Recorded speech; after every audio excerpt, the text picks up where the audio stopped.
दिशा सालियन मृत्यू प्रकरणावरून मागच्या 2 दिवसापासून महाराष्ट्राचं राजकारण चांगलंच तापलंय। या प्रकरणाची पुन्हा एकदा नव्याने चौकशी व्हावी अशी मागणी सर्व स्तरातून होताना दिसते। दिशा सालियनचे वडील सतीश सालियन यांनी जून 2020 मध्ये दिशाच्या मृत्यूच्या गूढ परिस्थितीमध्ये नव्याने चौकशीची मागणी करणारी याचिका मुंबई उच्च न्यायालयामध्ये दाखल केली आहे। दरम्यान या प्रकरणामध्ये शिवसेना उद्धव ठाकरे गटाचे नेते आदित्य ठाकरे यांचंही नाव समोर येत आहे।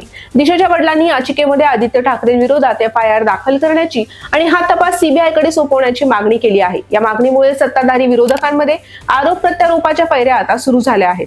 दिशा सालियन यांचा 8 जून 2020 रोजी मृत्यू झाला। वृत्तानुसार त्या मुंबईतल्या एका इमारतीच्या 14व्या मजल्यावरून खाली पडल्या। बरोबर 6 दिवसांनी 14 जून 2020 मध्ये अभिनेता सुशांत सिंह राजपूतने जीवन संपवल्याची बातमी समोर आली। या दोन्ही मृत्यूंना 5 वर्ष झाली आहेत आणि आता दिशा सालियनचं प्रकरण पुन्हा एकदा चर्चेत आलं आहे।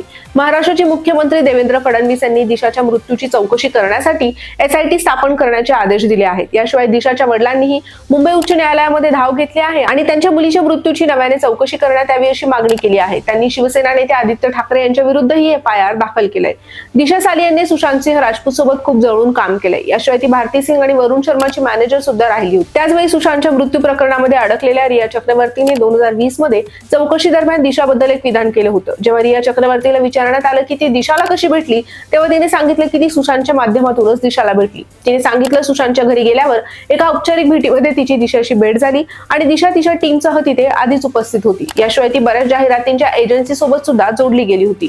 टीव्ही अभिनेता रोहन रॉयला ती डेट करत होती आणि मृत्यूच्या काही महिन्यांपूर्वीच त्यांचा साखरपुडा सुद्धा झाला होता।